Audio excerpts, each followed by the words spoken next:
I have been practicing dentistry for about 20 years now, placing implants for 17 of those 20 years, and just recently started with this amazing technology, the Yomi, and I'm loving every minute of it.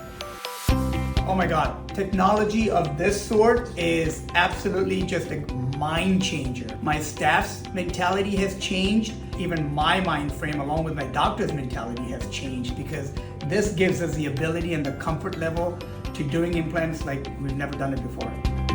Let me tell you, robotic guidance is a blessing. It's fast, patients love it, which takes the stress off of patients, in turn taking the stress off of the team members.